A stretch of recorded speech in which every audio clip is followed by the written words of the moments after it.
Sampurasun sadayana wilujeng enjing pamirsa Dinda. Ku alhamdulillah kurang sadayana tiasa patepang deui patepung laung dina midangan warta loka kangge urang sadayana anu bade disarengan ku simkuring Dinda.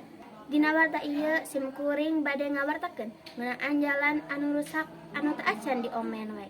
Tos aya wartawan simkuring salang sareng sahijina narasumber di ditu. Mangga Egis. Hatur nuhun adina nu di studio.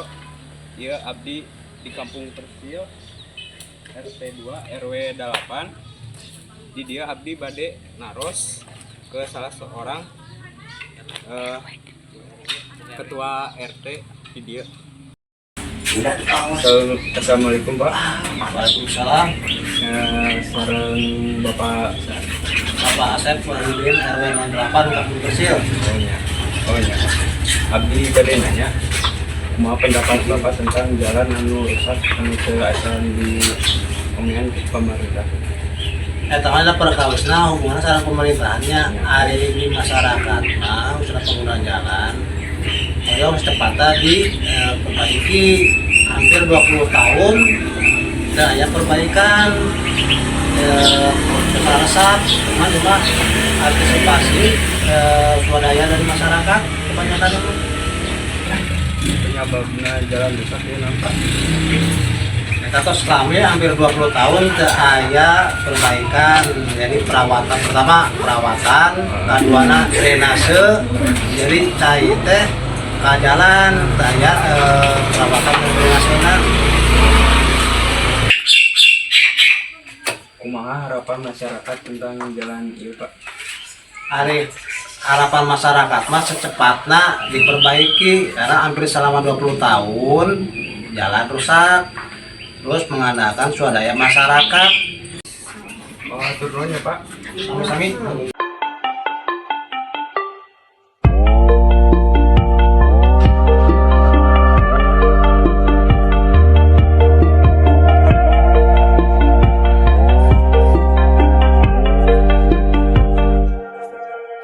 Aya korban keracunan tina kadaharan bergizi gratis eta MBG.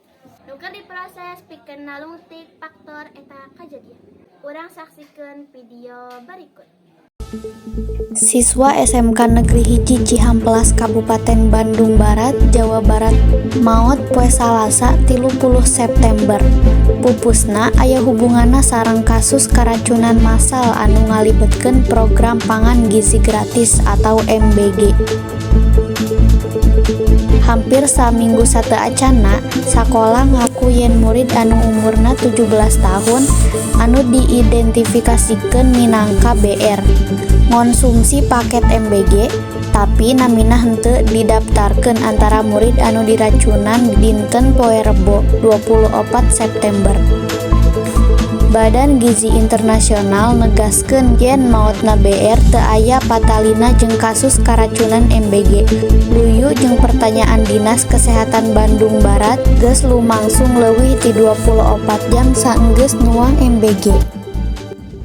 Sing, lapar, duit dikit. Solusinya Oreo.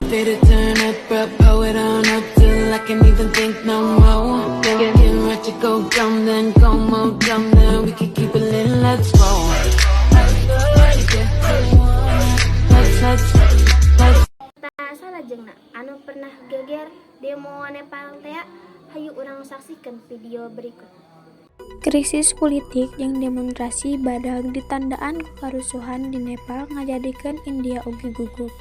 Pemerintahan Nepal satia runtuh saenggeus leuwih ti 20 aparat kepolisian salila demonstrasi antri pemerintahan dipicu ku larangan dina media sosial India berbagai wates jeung Nepal di 5 negara.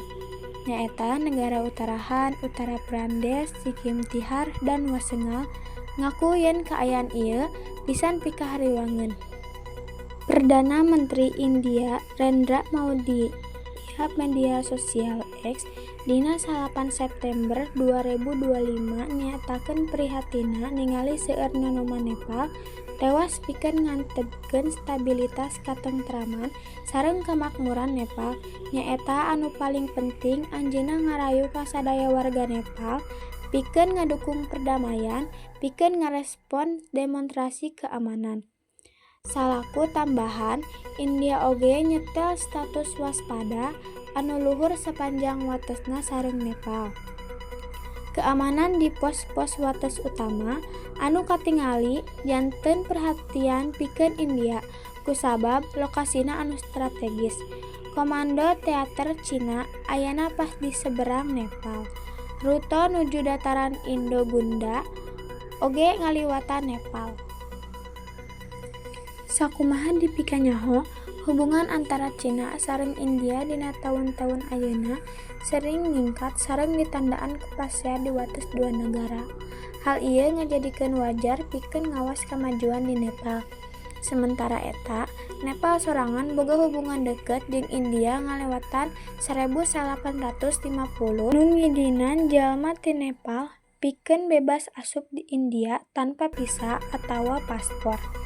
Kitu oge warga Nepal oge bebas damel di India tanpa larangan. Ayeuna 32.000 personil ti Nepal ngalayanan di angkatan bersenjata India dumasar kana perjanjian khusus anu parantos dilaksanakeun dina sababaraha dekade